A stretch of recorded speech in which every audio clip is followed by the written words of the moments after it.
What's up, everybody? It's your boy Chaz with the Blood Oyster Cult. We're going to be painting today the Wizkids Marvelous Miniature, or Nolzur's Marvelous Miniature. We're painting the Wyvern today. Straight out of the box. Didn't have to prime it, comes pre-primed. No really mold lines. A little bit of line right there, but I really don't think that's too bad.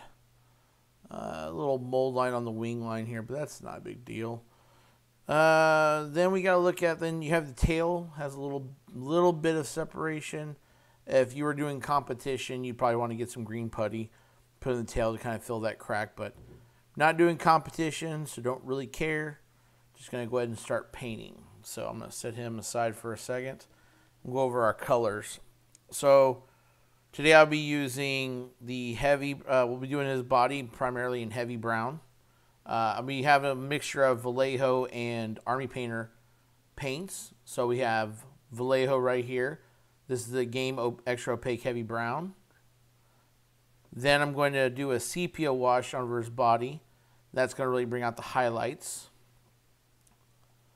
We'll be using tan for the inside of his mouth, along with, I think, rosy flesh for inside of his mouth. We'll be using heavy ochre for his, I do believe probably for his belly, and plague brown will be to kind of highlight that.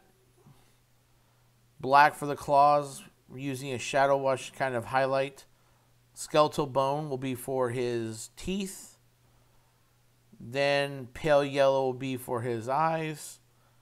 And then heavy blue-gray will be for the rock that he's standing on.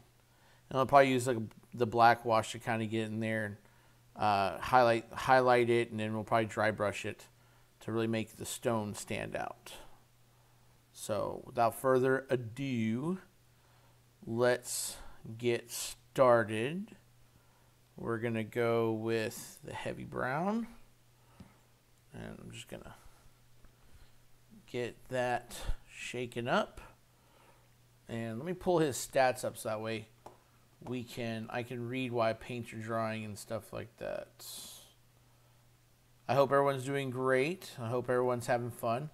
I actually just used the Wyvern in one of my campaigns. I'm running Storm King's Thunder, and he was a random encounter on the road, Evermore Road, if I'm not mistaken. Players are really enjoying Storm King's Thunder. They're man down. I have this group is full of murder hobos. Oh, quick tip, you'll see a lot of my toppers, a lot of the bottles, the tops have been painted. I saw this online, and I'll try to say it as much as I can in the videos. That way I can see what the color looks like after it's painted, because you can see it in the bottle here, but you'll see that like certain colors will kind of separate in the bottle. So you'll have like, in this one, you'll have like a little greener up top and then more brown at the bottom. So I like the way it looks when it's painted and dried, and that's kind of a cool feature to have. So a little tip I thought was pretty useful for me. So even though he is a large mini, his base will be large. The rock is fairly small to fit in the Citadel's little gripper here. I will have to take him out, so I'll do the rock last because of his tail, but this will kind of help me keep a good grip on him, and I don't care if I get paint on this. So let's get some water on our brush, dilute a little bit, a little more water, dilute, because we're going to do his whole entire body in a heavy brown.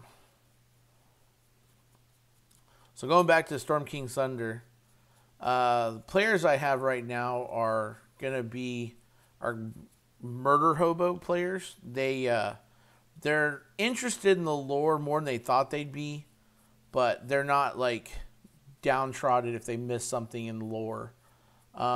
It's funny as these players also don't like to use factions, and from the videos and the reading I've done, if kind of adds more flavor to the actual book if you do pick factions. So DM tip, try to push factions on there. If a faction's left out, and someone wants to play like Emerald Enclave or Xanathars, don't read ahead. I mean, I know I think I just said don't read ahead, but read ahead. As a DM, I really encourage factions, because with the factions, it adds like a pride to that character, in my opinion, because they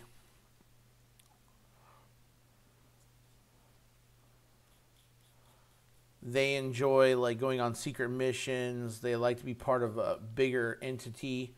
Most players do. I'm not saying all players are like that.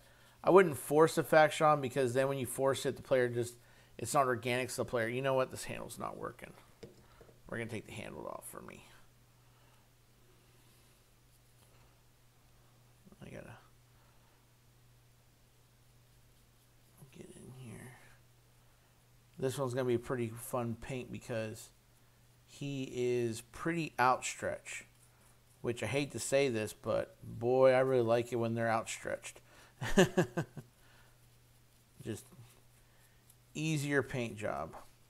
Now I'm going to base coat this entire model, because one thing I've learned with my very, very amateur painting style, very amateur, that if you skip a piece because you don't want to paint over something you're going to paint on later, then you won't have a seamless transition from one color to the next. So I highly recommend just picking a base coat and then just base coating everything. Like the claws here, I'm going to base coat even the claws this heavy brown.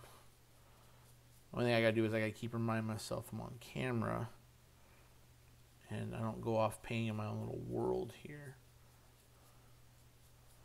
So, whoopsie, go to my own little world.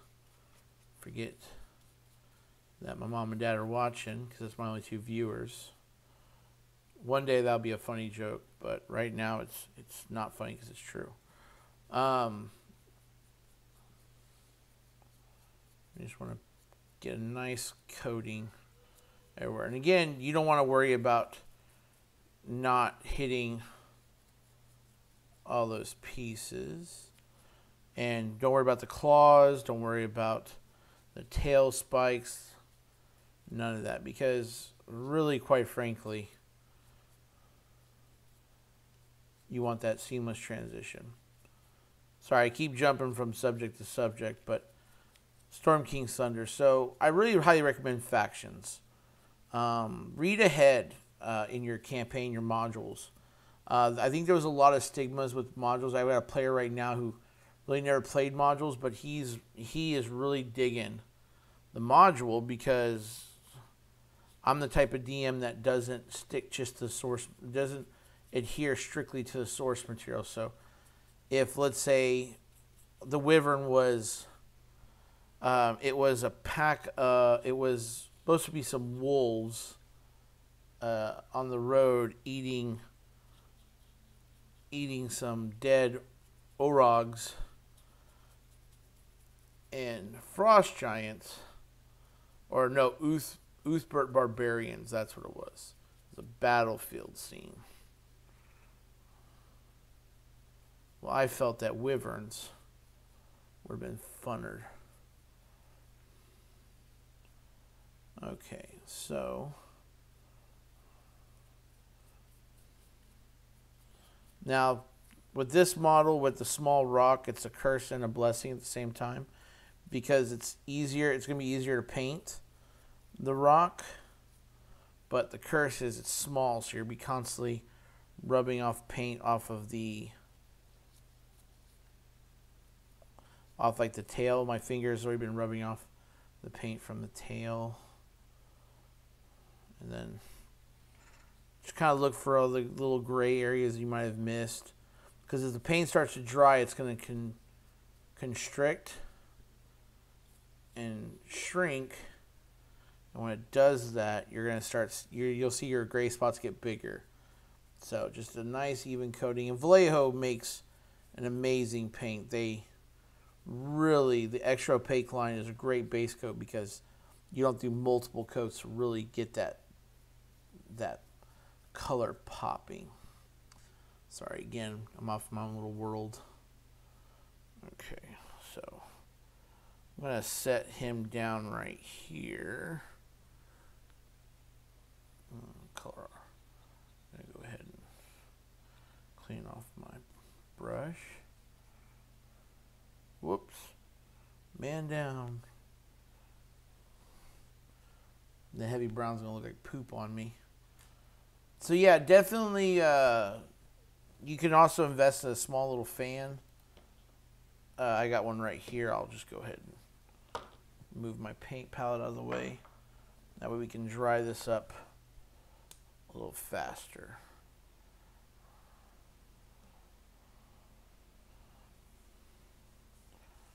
Use this to kind of keep my paper towel down. So yeah, use factions. Definitely read ahead and don't adhere strictly to the book. You know, I recommend to all DMs that you read ahead and just really honestly think about how factions can play into it. One of the things I like to look at faction wise is Emerald Enclave, for example. Emerald Enclave is going to be one of those factions that people tend to forget about because they don't like a lot of people don't like the Emerald Enclave because they think they're only for druids or rangers. I definitely think paladins. If you have a character who's playing a paladin who wants to be nature based but doesn't want like just to be a sword and board paladin, they actually want to have some kind of tie to nature. I say Oath of the Ancients is definitely a path they can use. And then Emerald Enclave can play into that. Rogues.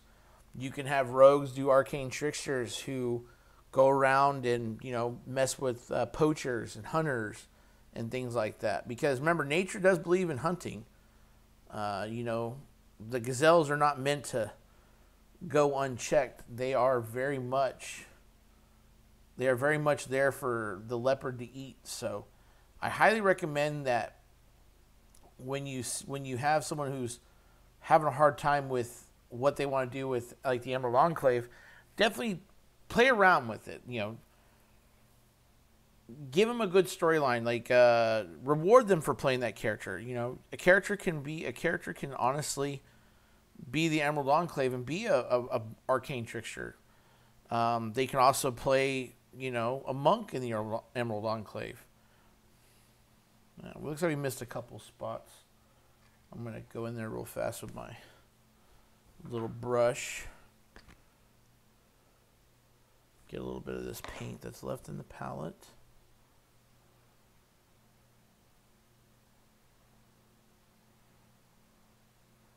The next step is I'm going to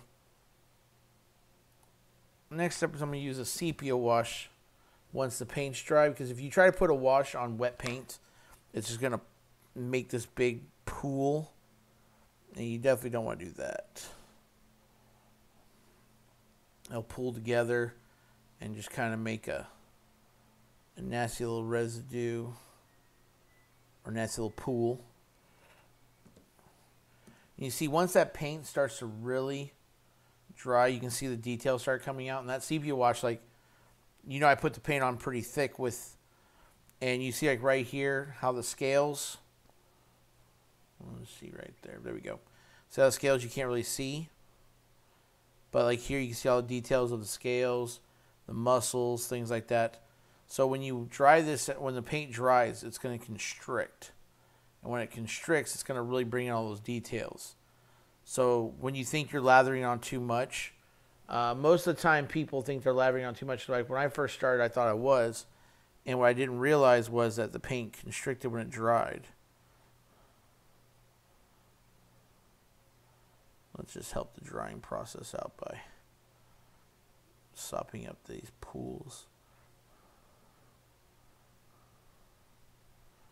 Now the pools will take longer to dry. That is true. But if you have them on there and they dry naturally. Like if you were, let's say, base coating, and then you decided, okay, well, I'm going to go, play a video game for like an hour or something like that, and you come back, this thing will be completely utterly dry. Like this fan really does speed up the process. You can see his wings are already pretty dry. And the great thing about Monster is you don't have to be perfect. So you see that's kind of lighter right there. There we go. I like the imperfections. I recommend to everybody, because it was recommended to me, when you're dealing with monsters, don't look for symmetry. Don't look for perfection. Not everything in nature is perfect, I'm going to leave him like that. That way his neck gets hit with that cooler air. Don't look for symmetry. Don't look for perfection. It's not man-made. This is nature-made. These creatures aren't meant to look perfect. So, oh, we missed a couple. Let's use some of that pooling paint we have right here that's still wet. That's a little trick I learned too.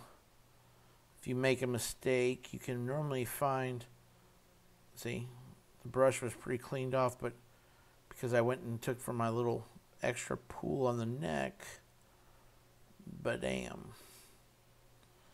And what we're doing here is I'm just looking for areas that look kind of wet. Again, under this neck, right here on the chin. So you're starting to see the ripples now, like the cobra. Okay, wash out the brush and really dry the brush off, because if you go on there with your wet brush, all you're doing is just making it take longer. Okay. See that paint starting to get just a little bit lesser and lesser pooling up. Tissue down. All right. We're gonna put that bottle right there. Maybe that'll help with the paper towel. So, like I said, wyverns weren't meant to be there. They're supposed to be wolves. Let them run into the wyverns instead of there. And then because the battle wasn't too strong, so my players were fully rested and stuff. Wyverns have a poison attack from their stinger, and their stinger is on a hit. Let's see.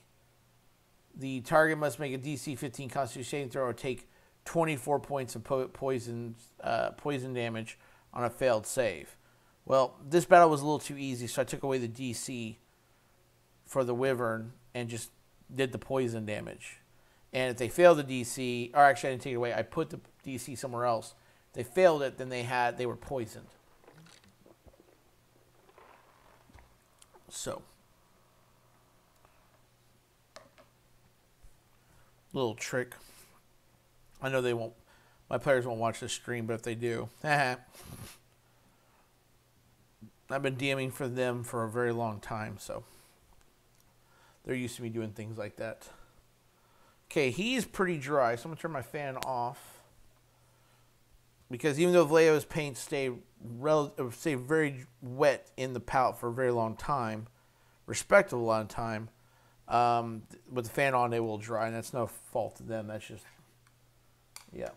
And I didn't grab a big enough brush for wash, but we'll use this one. And I'm running low on my sepia wash. Okay, now we're going to use a sepia wash, and the sepia wash is going to allow us to really highlight the areas. So I'm just going to dilute that a little bit, and I will go to my game store probably tomorrow to get more sepia wash, because sepia wash is a very important wash to have. So with washes, you want to just put them into the recesses and push along. Whoops. And what that does is it's going to just really get in those recesses and really make them pop. Now, a lot of people will ask the question of what's the difference between an ink and a wash. And a wash is going to have a darker shade to it because it's meant for shadows and such, whereas an ink stains the actual plastic. So you want to just liberally apply this and see how it's going to pop out.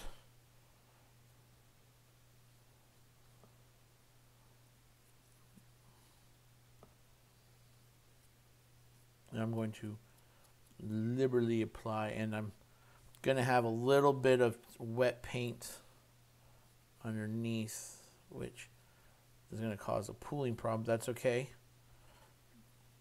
I'll just hit it with the fan here in a little bit. And again, we're base coating everything. So, a little more sepia wash. Because the whole body's going to get sepia wash. I just dilute just a little bit to help it flow. And again, we want to get in the recesses.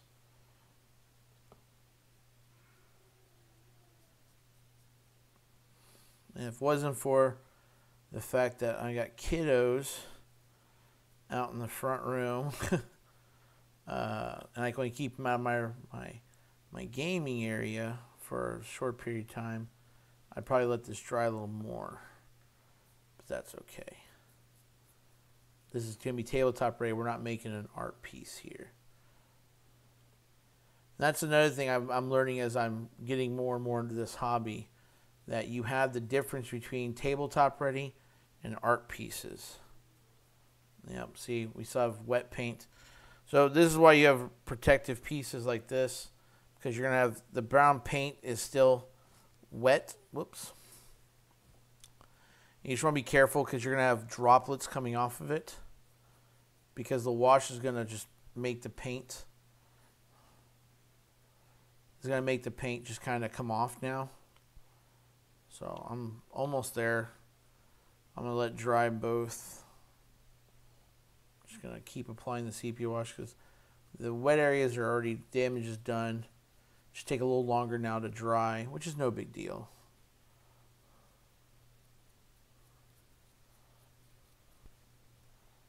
I think I got too much brown paint on my brush, but that's okay.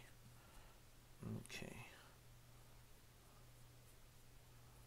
Sepia wash on here. And you notice that when you do the sepia wash, how the wings become more detailed.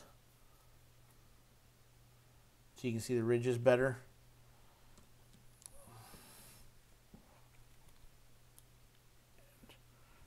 I think it might be just a little too wet. Let's dry this off.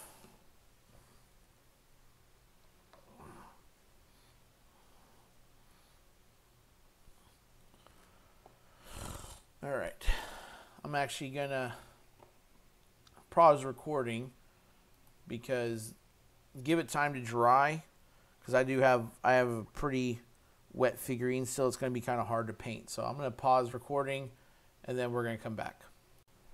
All right, now that our wyvern is dry, we were kind of having that pooling effect to talk about.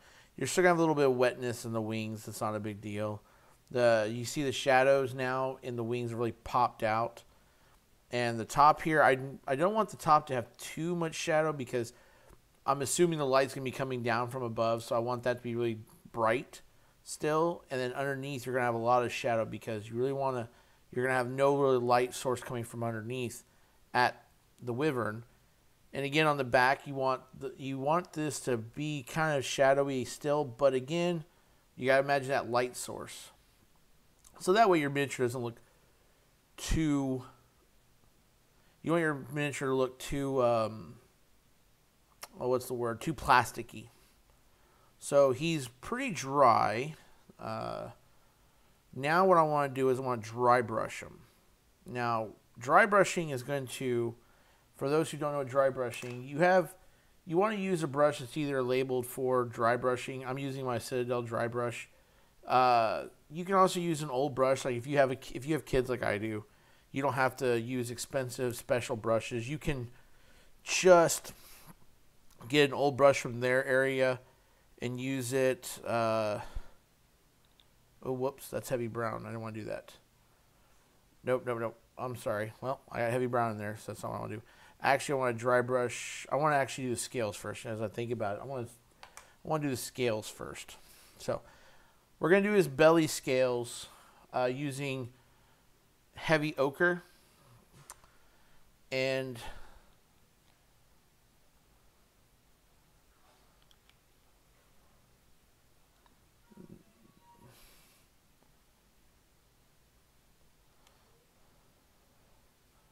we're just going to come in here. We're going to just start painting his neck scales and his belly.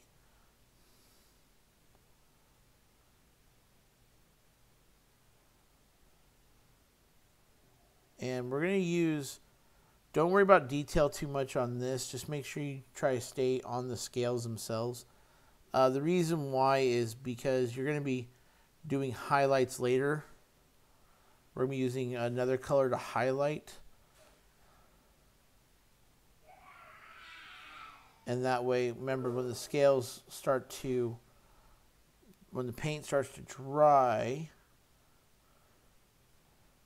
we're going to, the paint starts to dry, it'll constrict, and it'll constrict in these areas to where it'll actually, the details will pop back out. So, let's go right here.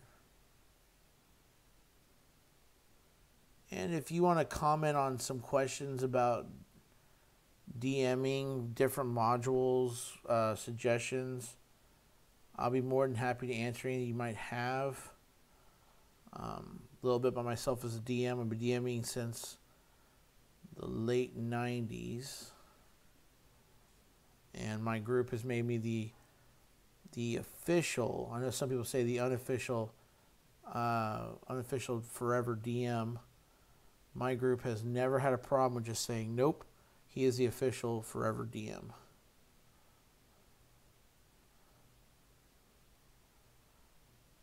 Just get into these scales. So I've DM'd at conferences for whole weekends, pre-pandemic, of course. I've ran many modules all throughout all the editions. Second, did a lot of 3.5. Didn't DM a lot of 4th edition. Played a lot of 4th edition, but never really DM'd a whole lot of 4th. That was a fun time for me to actually drop the mantle of forever DM and actually play for a while. That was real nice. Then 5th, I played for the beginning of 5th. First module I played was actually Horde of the Dragon Queen. And 5th was really interesting to me compared to like 4th edition, because 5th edition,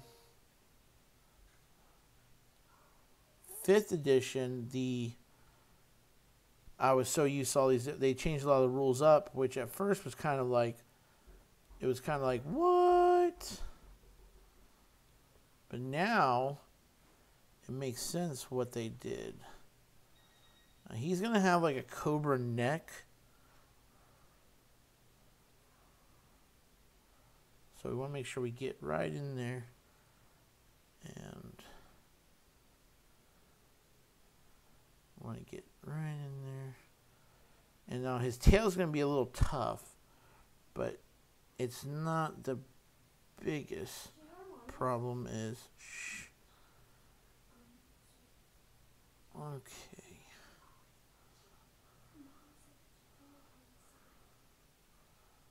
Then we're going to just paint the tail.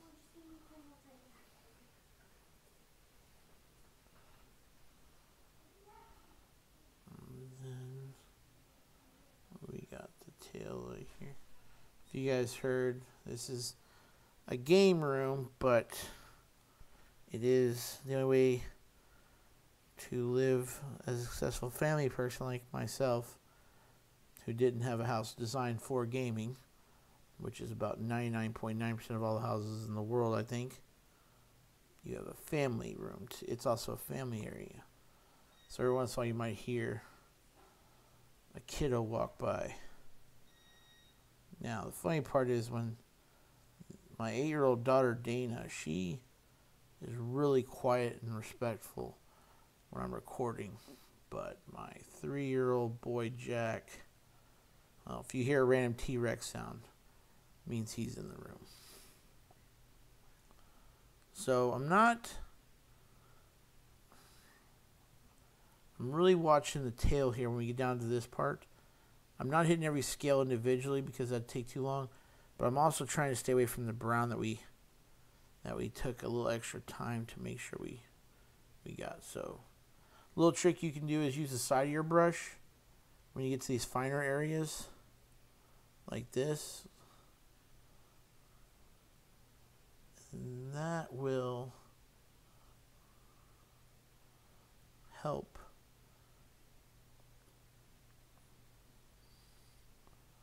there's probably some technique that's called, and someone smarter than me, better vocabulary, came up with it. But being an amateur painter,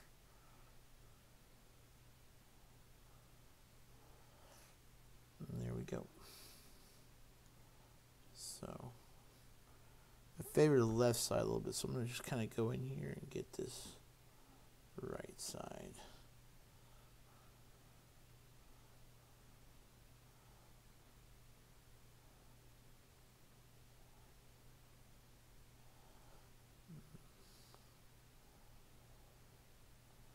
Now, see what I'm doing is I'm now just making sure I get all these little pieces. I want a nice even coverage. Now, even though heavy ochre is the extra opaque line, it is a base coat color. You want to make sure you get good coverage. And remember, with the extra opaque line,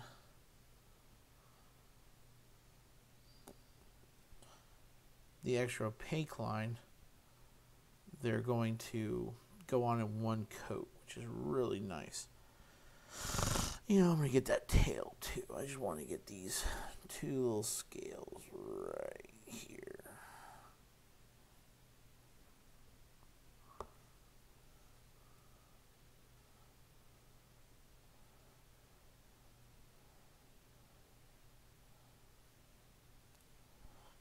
Okay. So that we're going to do with heavy ochre. Now, what I meant to do when I thought I was using the heavy brown was actually I'm going to use khaki while we're letting the heavy ochre dry on his belly. We're going to use the khaki here. We're going to dry brush the model. Now, for those who are just joining or don't know dry brushing or haven't seen my other videos, mom and dad, dry brushing is a technique to where you get the paint at the front of the brush. This is the frill, and you want to keep the paint just at the tip. And then you take a dry brush, you get your load up of paint, and then counterintuitively you then dry it off. And what that does is, see how it's kind of globbed on right here, but then right here, you see how you can still see the ridges? It only gets the top parts of the model, the raised parts. So now what we're going to do is we're just going to start dry brushing it on there. That's still a little too much. Get some of that off. There we go. And see how the ridges now start to really pop out? Now remember, this is a natural creature. This is not a magically created creature. Wyverns are going to be your introducing dragons without introducing dragon lore. They're a little more common than dragons are, because dragons are more intelligent. They're magically created, or they're very magical creatures, whereas wyverns are the actual animals of the dragon world. Okay, just again, we're going to just brush underneath the wing now. Ran out. So just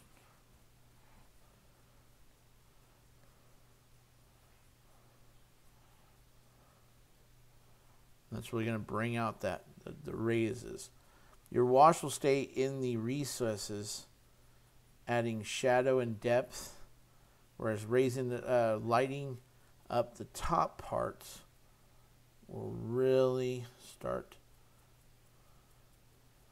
to show like these muscles, the scales, the arms, so they won't get lost. You're creating a thing called delineation, and those lines of delineation will help bring out all the details. And Wizkids does an amazing job. I remember these models back in the early 2000s. Painted dragon, wyvern even, would have cost like 40, 50 bucks. Some of them would get up there as high as a couple hundred. And we would be gladly to pay those prices. Now I really want to hit the dry brush everywhere. I want all the scales to pop out. I want all the muscles, the bumps, the ridges, the top part. What that's going to do is going to really make sure your model doesn't look plasticky. It's going to show kind of looking like skin. Now see, camera doesn't do it justice because it's going to have better eyesight than us, I guess. But it's brightening it up, and it's actually not that bright in real life. If you're painting with me, you would see it. But that's okay.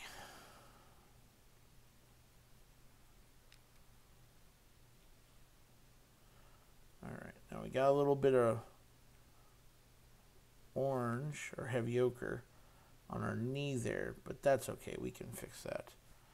We'll just take a little bit of the heavy brown that I had in there. We'll just do that, and then I'll come back with like some sepia wash really to clean that up. Okay. So I think I want to do this wing a little more.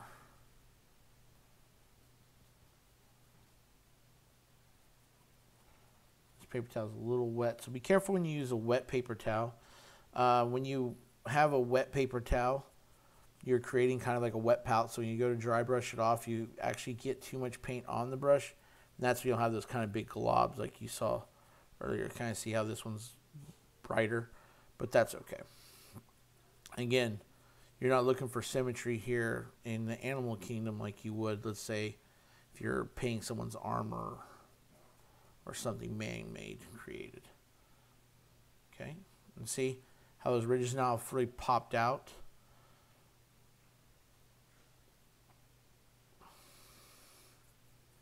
And kind of go against the grain, so it really, like I said, just brings it out.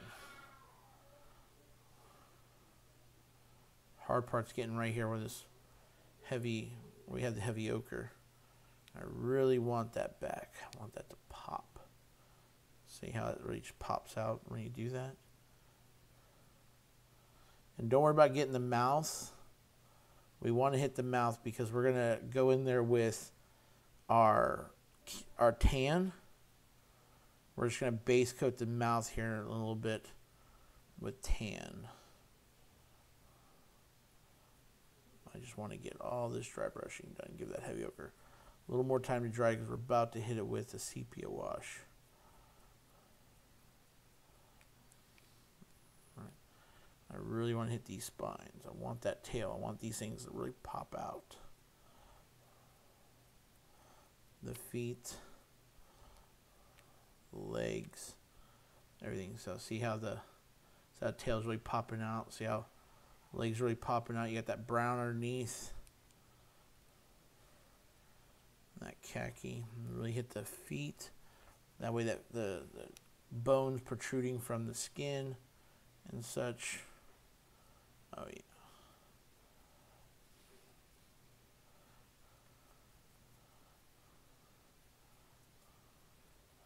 Okay. That is looking really good. I like that. Okay. Now, washes take a little bit of time. Do not wash your dry brush off. It's tempting, but you want to keep that brush as dry as possible. So I'm just going to go right here. I'm going to try to take off as much as I can paint off of it. Because the moment you start wetting it, then what happens is you're going to create globs of paint. You will go from dry brushing to painting. Okay. Now, a little trick I've learned when you're doing dry brushing, I definitely recommend hitting an area where a light source would be hitting. So like I have a light coming down this way. You can see I carry a shadow when I put my hand like that. So when you start to dry brush, try to find the spot where the light's going to hit the most and dry brush there, because that you want to be the brightest. So that way you can gauge, do I need to dry brush off more? Do I need to dry it off less? And see, this looks like a light source is coming from that way, and then versus this. So you still have brightness up here, but not nearly as much. You want to hit the middle parts right here, so when the light looks like it's coming down at, like, let's say 7 o'clock or 8 o'clock at night right before dusk, it's going to be coming at an angle. So the wyvern, you can see the light will hit this wing first and then catch this part and then kind of not catch this part, because this is going to catch a lot of that light. So just kind of be mindful of that little trick so you can kind of dial in. Did you need to put more paint on, less paint? Think about where your light source is going to be. Okay. Now we're going to take our sepia wash. And we're just going to need a little bit this time, hopefully. Because, like I said earlier, I'm going to have to make a trip to the game stores. I'm almost out of sepia wash. And now what we're going to do is we're going to just sepia wash the belly. And what that's going to do is going to really bring down the brightness. Okay.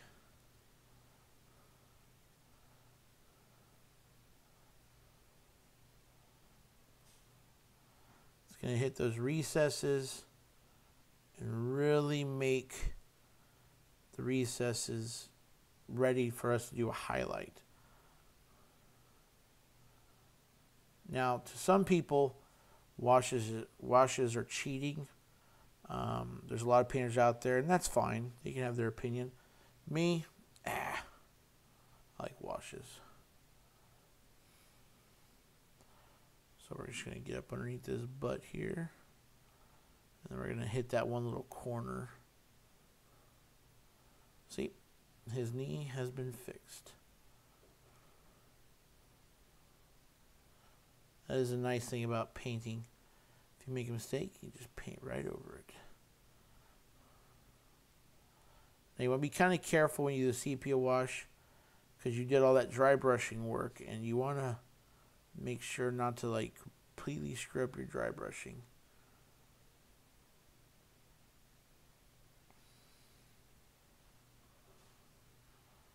Okay. And that sepia wash is going to go right in, just like that. Okay.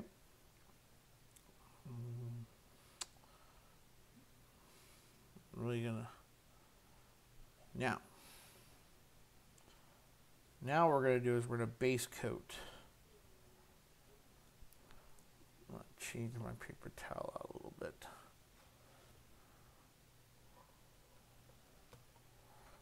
Okay.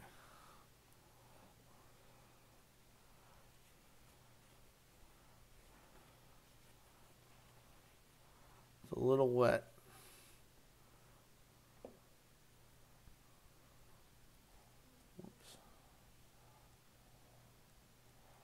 Okay.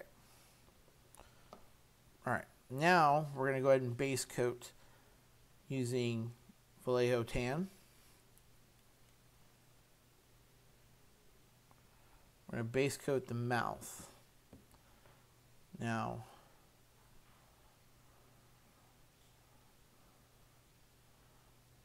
this is where you're not going to worry about getting his teeth and such. You're going to just base coat every little bit of this guy's mouth.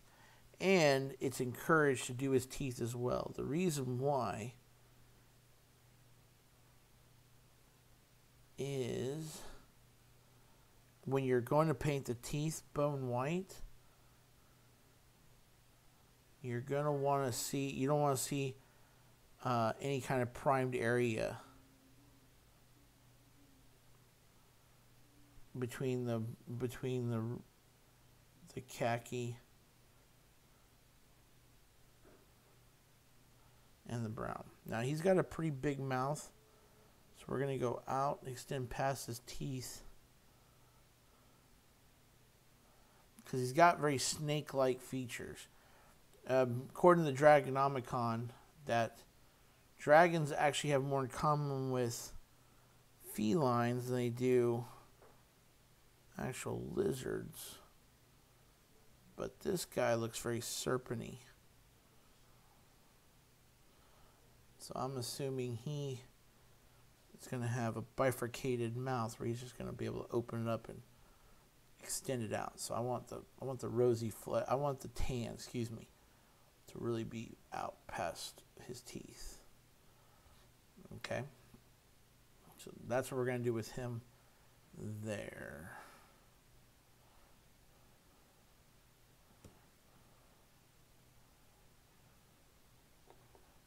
Now,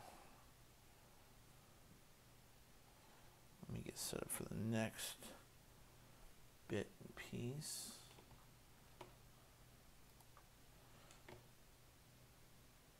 So yeah, characters are definitely enjoying Storm King's Thunder.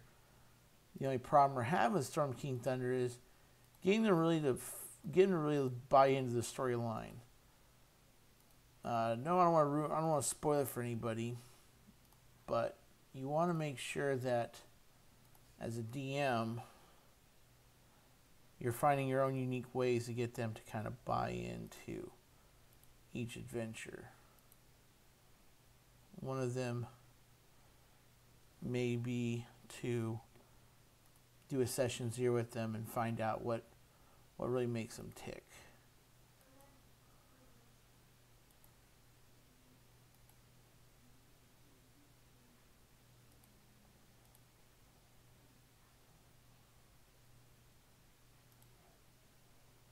How do I want to...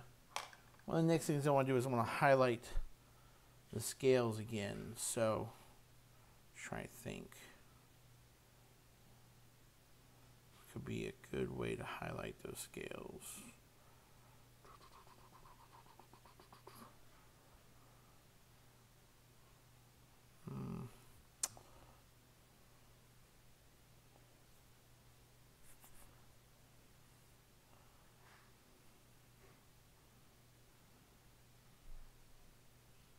I think I'm going to use my pale yellow.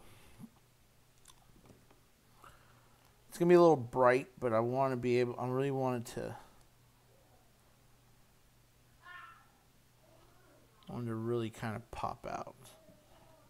So, we're going to take our small brush, and now what we're going to do is we're going to highlight. Now, I don't want to paint the whole scale yellow. I just want to paint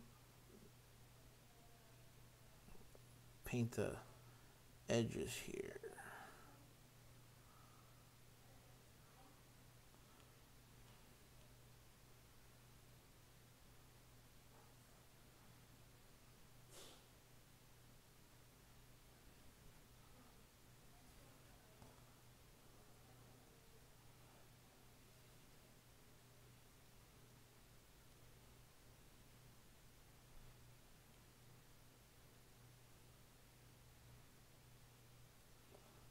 What this is going to do is going to really make these scales pop out. Maybe I'll just do a little more. Yeah, that's what I'll do. I just want to leave a thin strip of the shadow underneath. Yeah, that's what I want to look at. We're using our pale yellow now.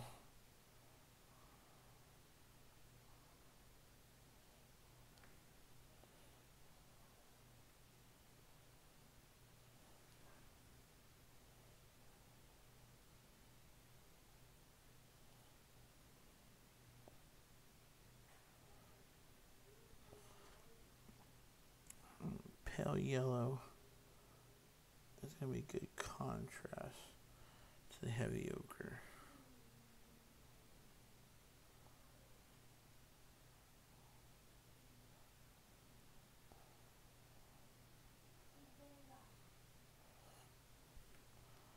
See how it's going to make the neck.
See, it's going to really make that belly pop out.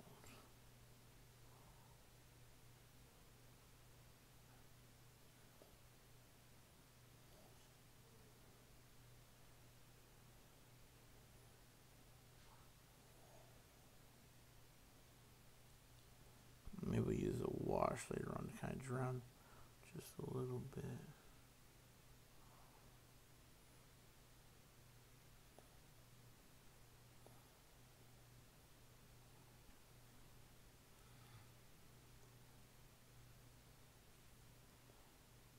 The hard part's going to be getting up in his tail. Trying if I can show you guys how to do it, but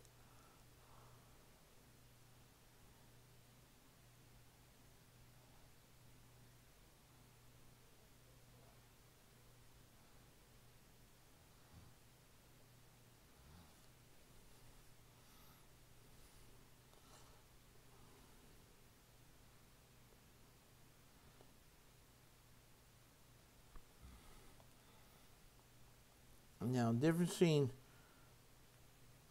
between art pieces and tabletop ready, for those who don't know, your art pieces are going to be done a lot of times with a lot more care and detail. You might dismantle the figure and re-glue it. You'd probably spend a lot more money on brushes, air brushes, things like that. Prime it with black to really help the colors. Now we're going to just do the side right here.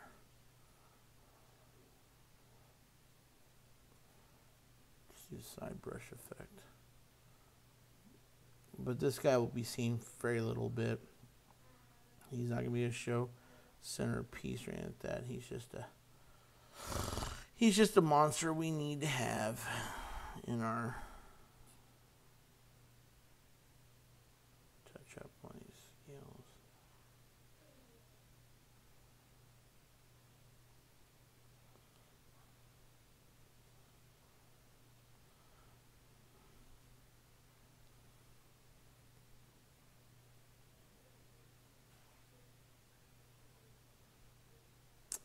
You can see now the scales look a little more prominent. Just kind of go back and try your hardest to get those clean lines. If not, it's not a big deal. Some people it is, some people it isn't.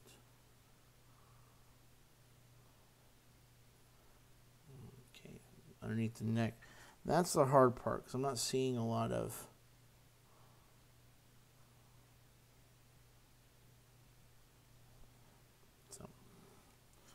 okay. Now that mouth is dry. Now what we're going to do is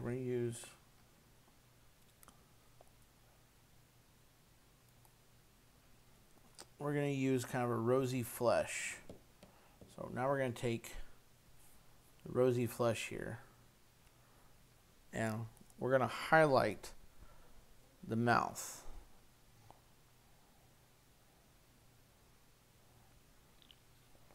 Okay. So before you start painting, kind of look at the highlights you want to do. So kind of a ridge right here in its mouth. We want to do kind of things like that. The tongue, bits and pieces. Nope. You know what, actually? I want to sepia wash this first.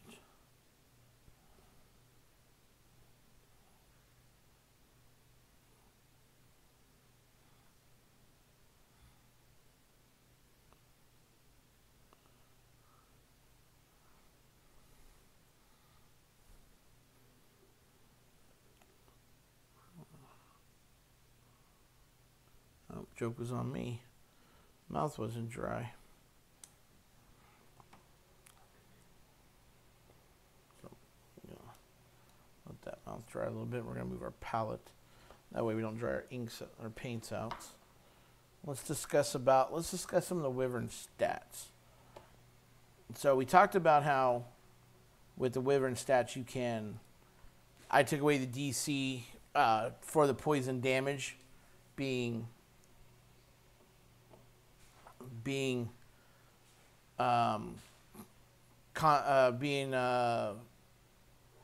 how much damage you take from the poison. Because if you make your DC 15 con saving throw, you only take half of the 24 damage, 76. But I didn't feel that made the Wyvern like scary enough, so I took that away and just said you take 24 points of poison damage, because this was a random encounter. This is just meant to kind of break the monotony of travel and things like that. It's also to help kind of push the storyline forward of how dangerous the North really is. Because in Storm King Thunder, you're going to be dealing with a lot of creatures up in the North. Okay? And the North is going to be like the desert. You want the creatures up there, I believe, are going to have... They're going to have abilities to kind of make creatures not be able to fight back while they eat them. So poisons are definitely something that creatures will have to slow their prey down, to help digest them, help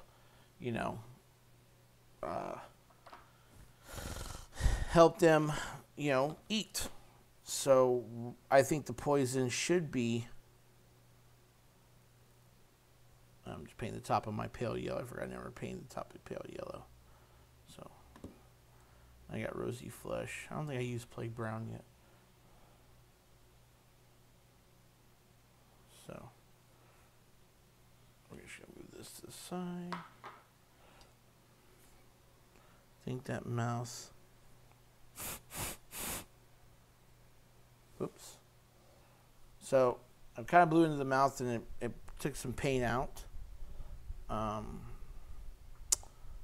You can just get a paintbrush you haven't used yet. Unfortunately, I didn't have that. We'll have to go back and touch up this, because this pulled up quite a bit.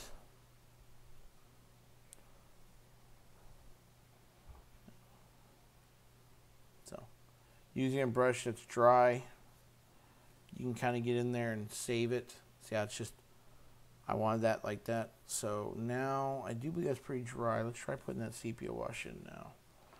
I'm using a smaller brush for the sepia wash because we don't have such a big area to actually wash. And damn it, still pretty wet. Let's see if we can get some of this out.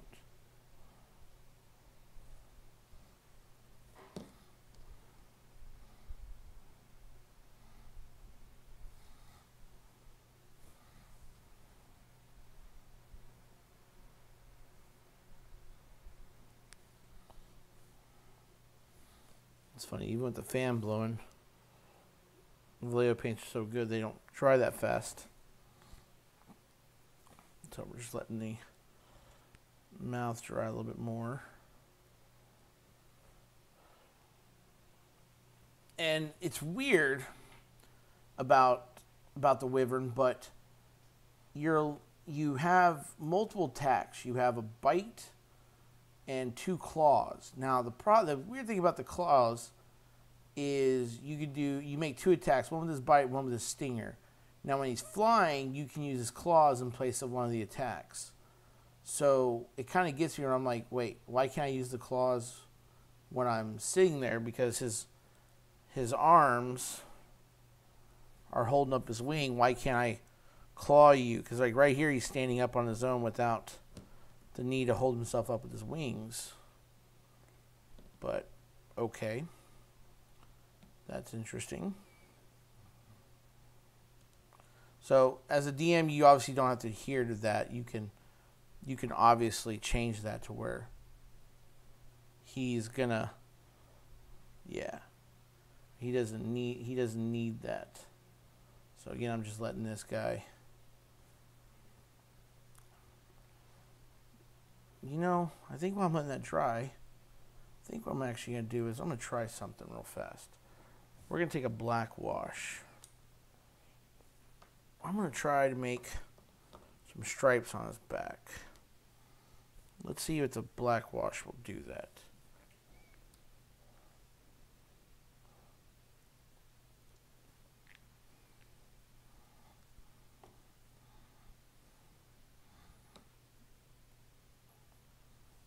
Okay.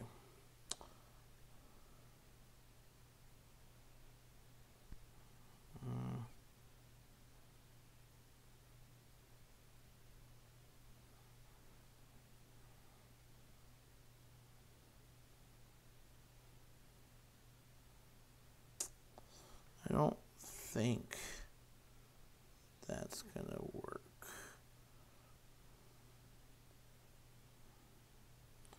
Yeah, you know, I'm just going to go with black.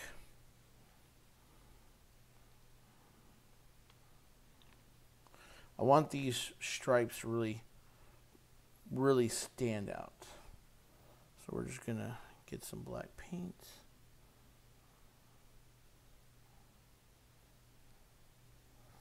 We're just going to get them.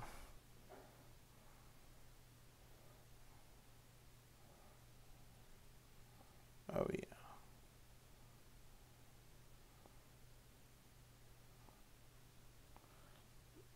Let's see.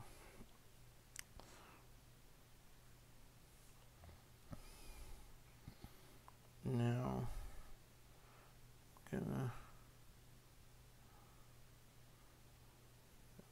I don't want it to get on his wing because I don't think the stripe will be on his wing. I think it'll just be on his arm. But in D&D, there are no wrong answers. If you want to add stripes, add stripes. If you don't have to. If you want to add to the wing, on his flesh, that's fine. One of my inspirations is I watched the Realmsmith series, and he does this technique where he mixes brown and black, and I like his a lot. I model mine a lot like his, but I don't like I want it to be really prominent. I want it to be a little more standout-ish than his was. So I'm not diluting my black or wet blending mine.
Now, a little trick you want to do is, because you're going to be going around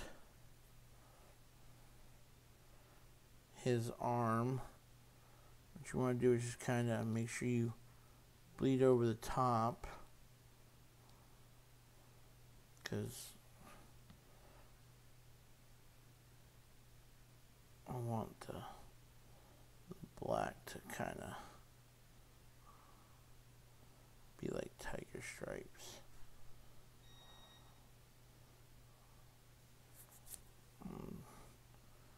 That just adds a little more animalness to him.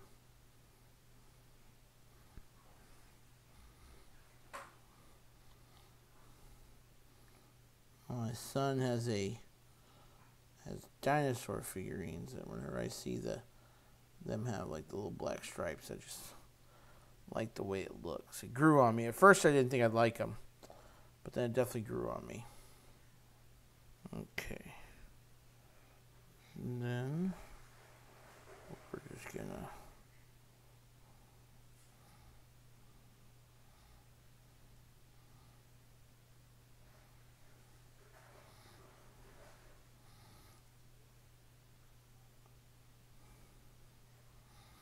and the best part about this is you're not supposed to be perfect. You're supposed to have imperfections in it. So if the stripes aren't perfect, that's fine.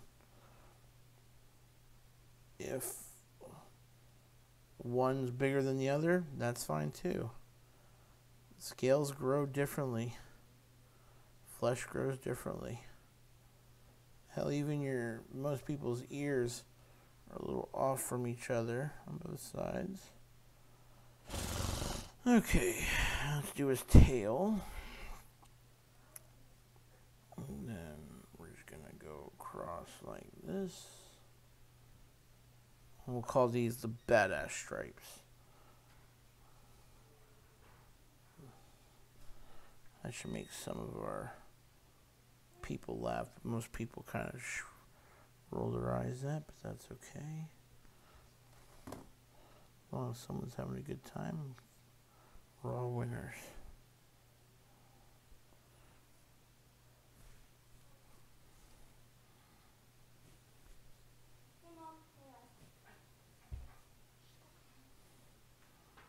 Okay.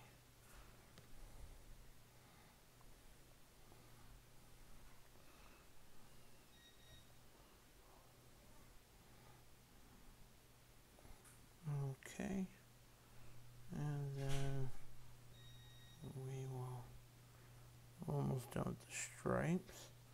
Hopefully that mouth will be nice and dry.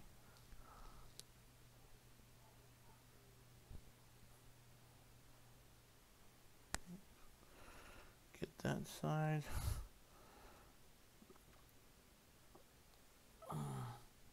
And then we'll get this side.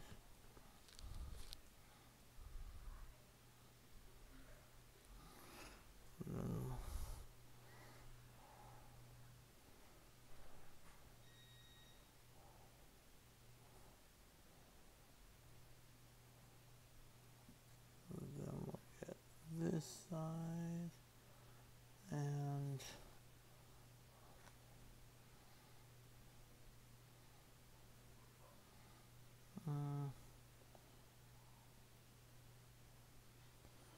yeah, those stripes are really prominent. See, I really like how that turned out.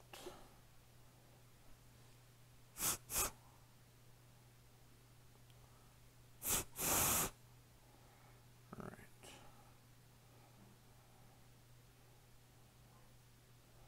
Just fixing his head up a little bit.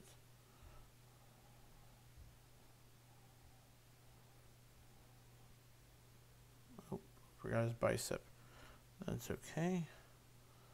He didn't skip arm day.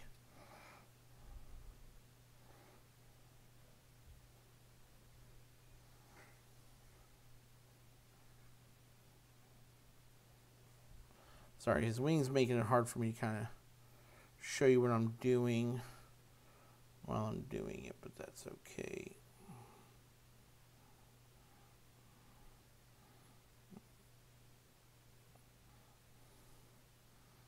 Okay.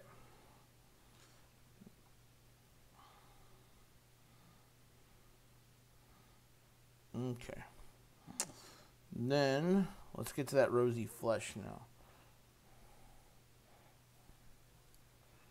I just want to get a little bit of a point. We're going to go to the small. We're going to go to the smaller brush. Oops, wrong one. I accidentally went my tan palette. Oh no, wait. I'm wrong both times. I want sepia wash.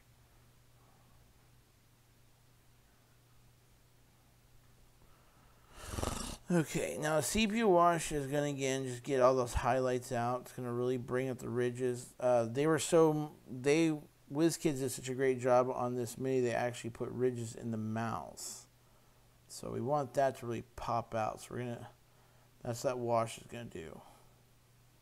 And it's going to really bring the tone down. So you see how the mouth now looks a little more, it doesn't look so bright. And now we have to, while we're doing that, let's work on his claws. I let his mouth dry. So.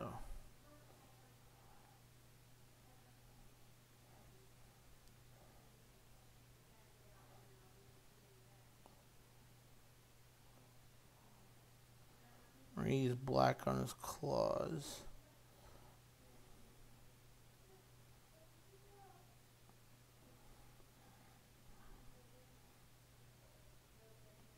And again, this will show you why when you start doing the claws, you'll start to see why we painted them brown. We base coated them brown because the claws are base coated brown.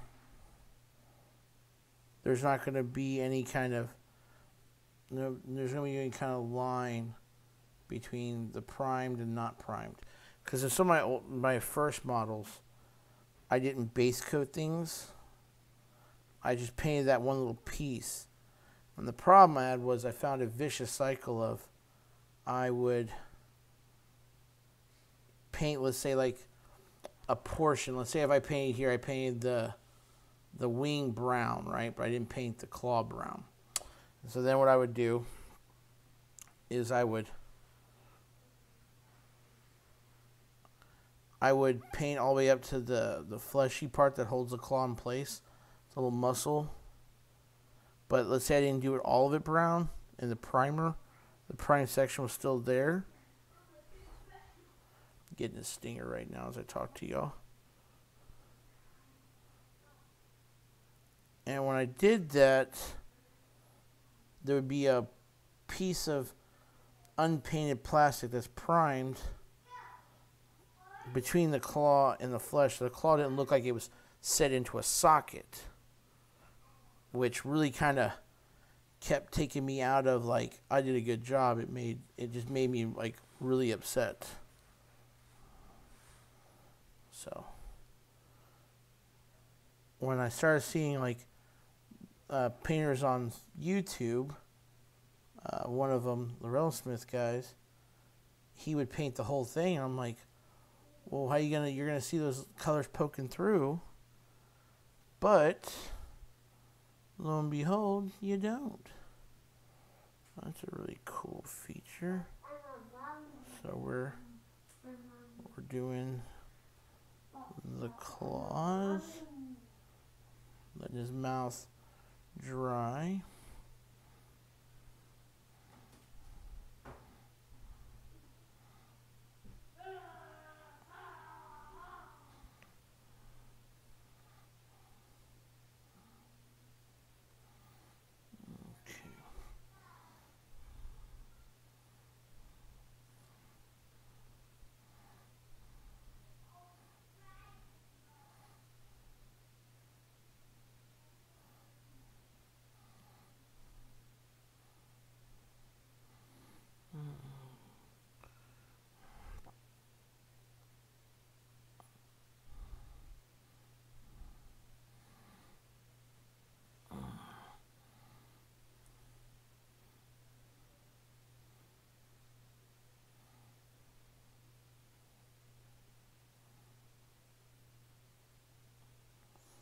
Okay. Now, we're not going to do his claws on his feet because we're going to be doing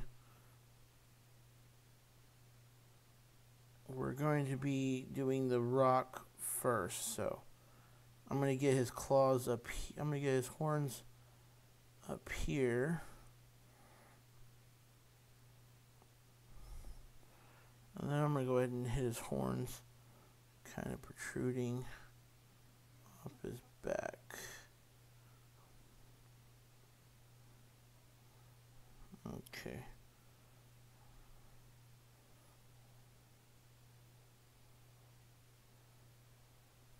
And the funny thing is, whenever I do animals, I try to think of the animal itself. Where does it live? Things like that. And I remember I painted a blue dragon, and my wife dogged me on the color of it. She didn't like the blue I used because it was too blue. And I told her, I said, well, that's just the way they look. And she thought that was silly, and I said, well, think about it. It's a blue dragon. It has no natural predators, has no need to hide. And its prey, it's got intelligence, so its prey is not going to, he's going to be able to outsmart his prey. What does he need just to focus on ambush hunting? He's got lightning breath, he's got the ability to cast spells, be invisible, things like that. So he's going to eat whatever he wants, however he wants.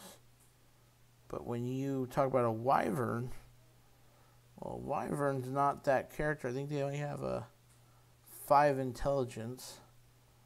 So they're smart for animals, but they're still only got a 5 intelligence. It's -3. So again, they're going to be focusing on how they blend in. And I used to think tiger stripes, how the heck can a creature with tiger stripes blend in? And well, when you sit there and you go to a zoo and you see the little guys, natural habitat, you're like, that's how you do it. All right, that mouth is still just a little wet. I like the way his belly's turned out. I'm actually going to do a little touch up on his belly. Why? Let that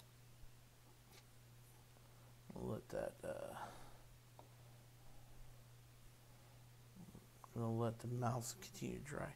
So I'm going to get some more of my pale yellow. I just want to fix up this.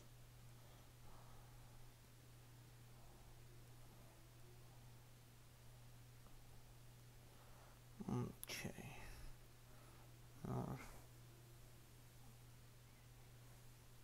Fix his tail. Kind of go between his legs. I'm going to spend a little more time on his tail just because I want to. I'll probably take I'm not too worried about his tail being perfect.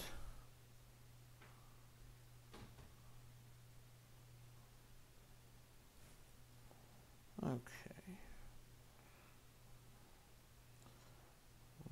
So I think all his claws look good. And then again, his mouth is still a little. And that would be the 3-year-old jackal. He is really interested when I'm painting dragons. But who's to blame? How can you blame him, right? So we're gonna go to our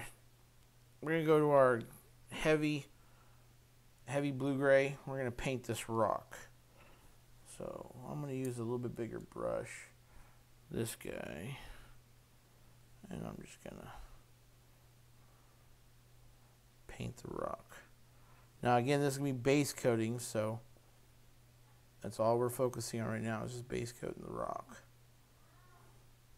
And this is why you don't want to do the nails, because as you're base coating, you're probably gonna hit those nails. The only reason why I did the nails up on the wings is because I'm not really touching the nails on the wings. And that's why also I didn't do the base coat. I didn't do the nails here because when you do the nails here and you try to paint the base, then the problem you're going to run into is, again, you're going to be trying to like not hit your paint job. So always paint the nails after the base coat. I could probably use a bigger brush, but I wanted to stay detailed because I really feel like we did a lot of work in dry brushing. So the smaller brush takes a little longer, but in the payoff, I got better control. And again, we're just getting that mouth time to dry. Apparently the humidity is pretty high, so maybe that's causing the paint not to dry so fast. Which is not bad, but not great either.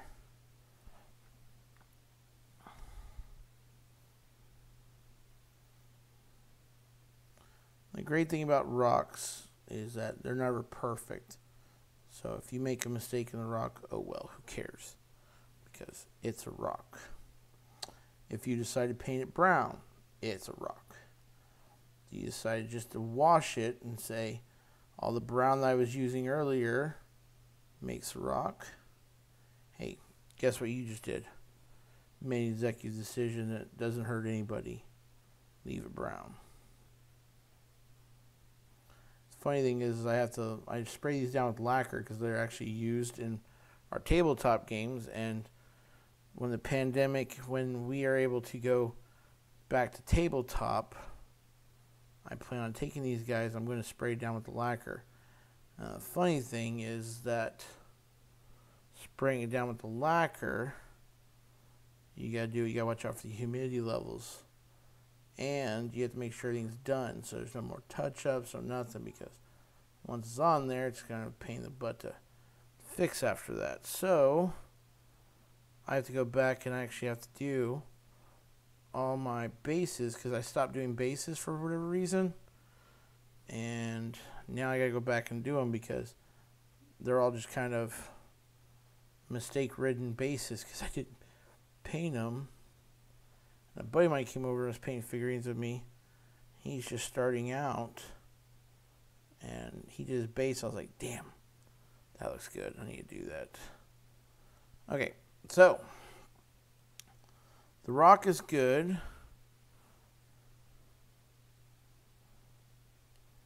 Which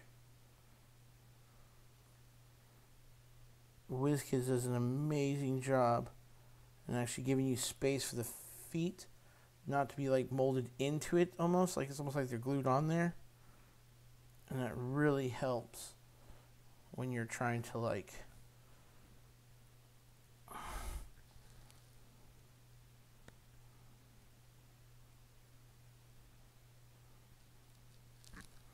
It really helps when you're trying to paint the bases and such. Just noticing a couple toes not done right. So we'll do that.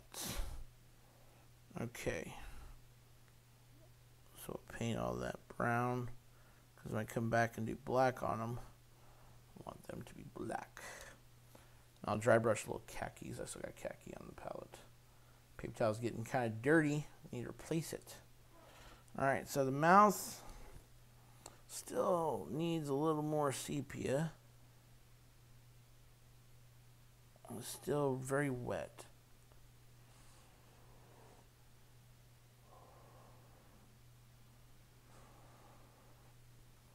Alright, so I can't highlight the mouth just yet.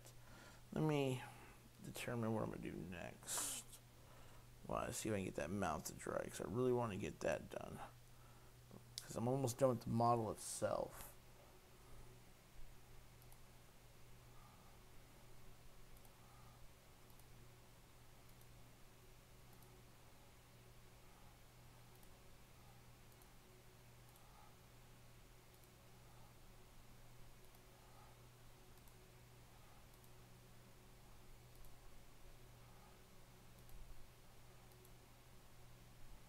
Okay. I'm pretty much done except for our really like that belly the way it is. Let me fix up that belly just a little bit. Just because I see little areas that could be just a little bit better.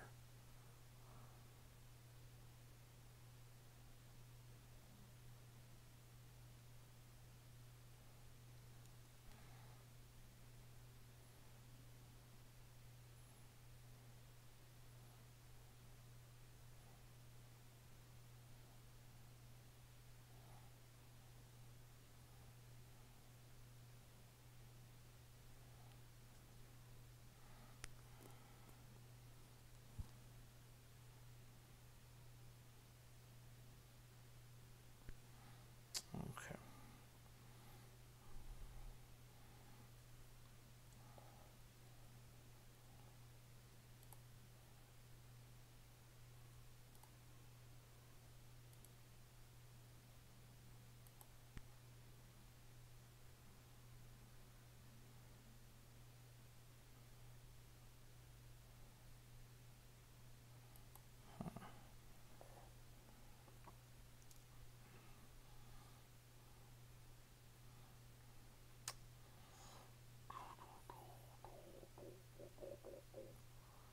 I think I'm going to paint the eyes pale yellow. So, I am, whoa, not the best at painting eyes. But brace your hand is what I try to tell people. So I put my thumb right there. Hold your breath like you're about to pull the trigger on a gun and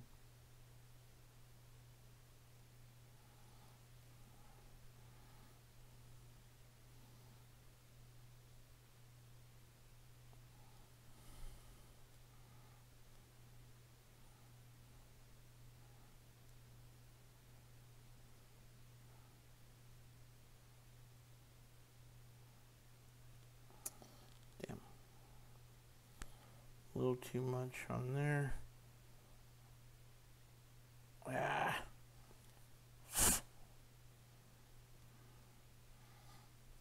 Let's see if this brush is dry enough. Probably need to get a... No, this is dry.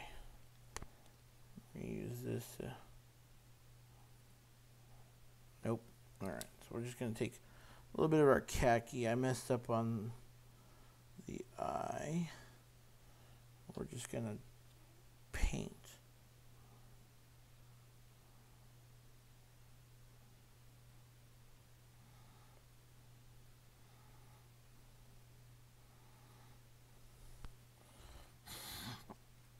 Okay.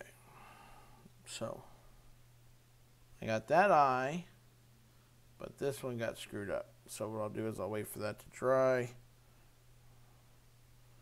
I'll hit it with the brown.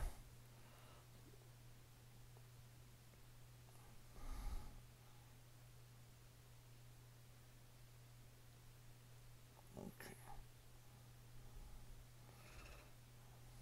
Then when it dries, I'll hit it with another dot of yellow. That's good. And then the fun part, I'm going to take a little dot of black.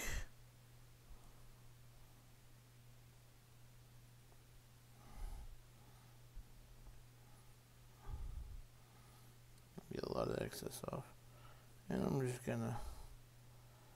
I'm thinking he's going to look straight ahead. So I'm going to use my best guess.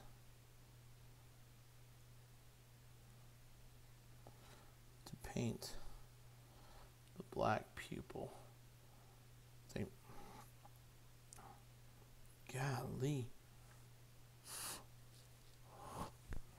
It just is not drying at all. I think my brush was too wet when I tried to.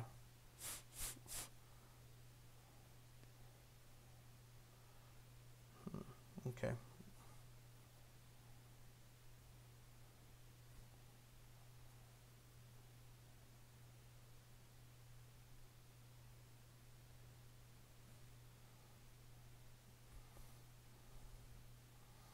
Probably should use a... Okay.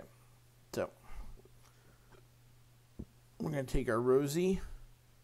We're just going to go ahead and go along the side of the tongue. And that's going to make that tongue, we're going to highlight. Now, highlighting the tongue, we're only looking for like the outer edge part,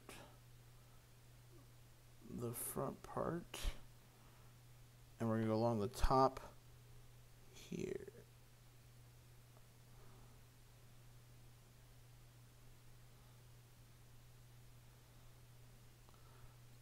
Creating the line down the middle.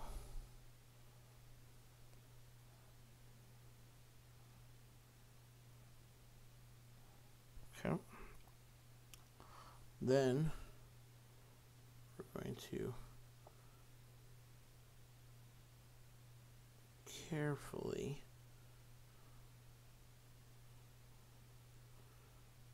do his cheek ever so slightly like so. And then ever so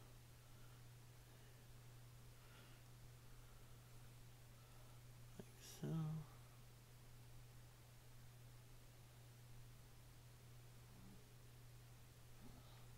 And we're just going to do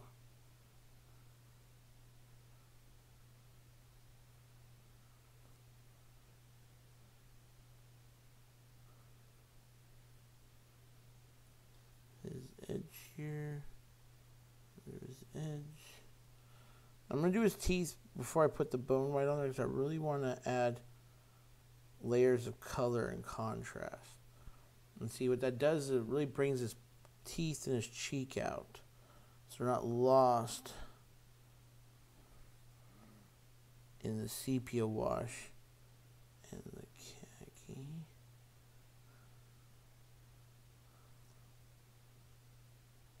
Same with his tongue. We just want to highlight his tongue.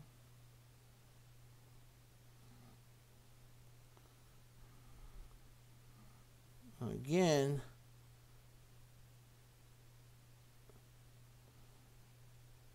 if you're like me and you have a critical person in your group that's going to look at his tongue and say, "Oh, hey, that's a really nice tongue. You missed a spot though."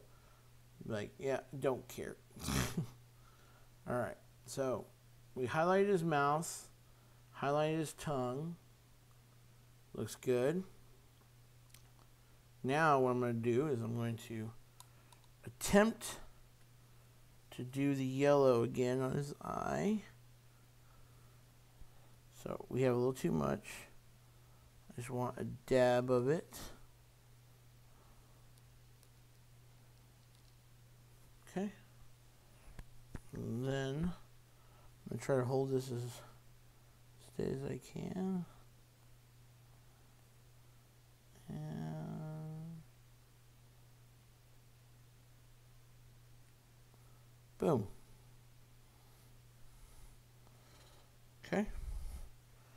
I'm going to take the black. Nope, no. We want to let's wash this base.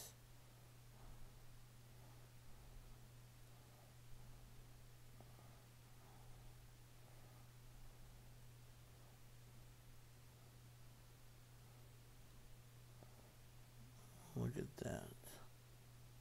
Really, he's gonna.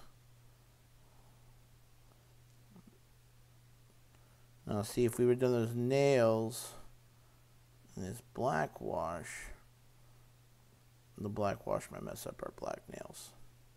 No, I just kid. Probably wouldn't mess them up.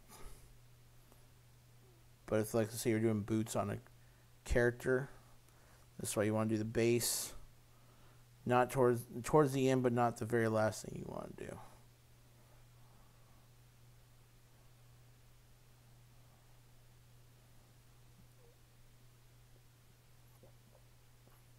This base is really, really easy. Okay.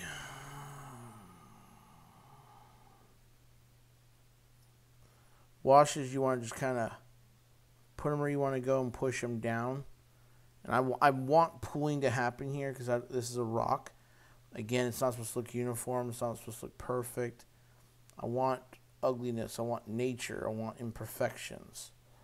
I want parts of it to look more or less than other parts. I don't want perfect symmetry.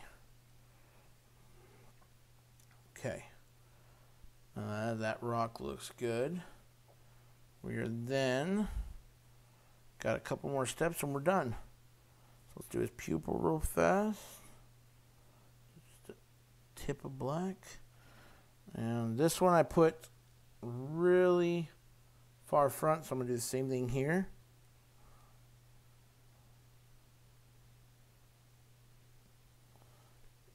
Ta-da! Ta-da! So he looks like he's looking at you. Got all the spines black. Got that part black. Let's just go ahead and do his nails.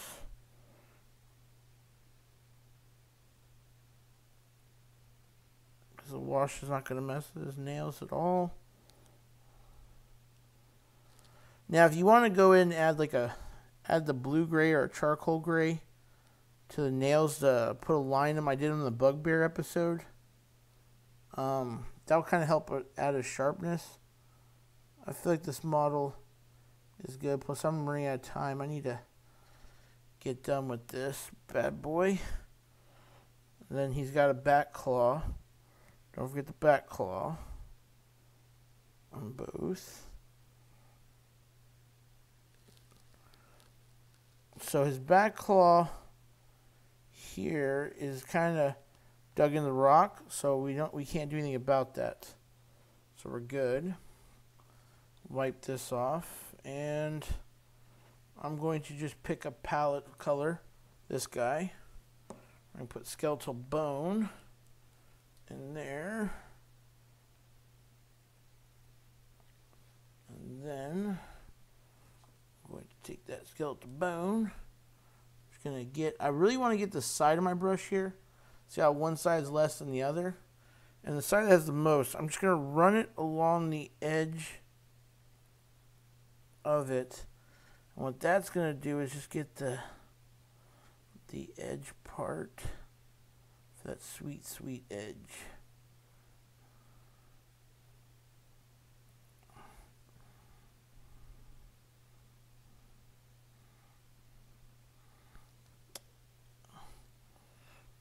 Just a little more.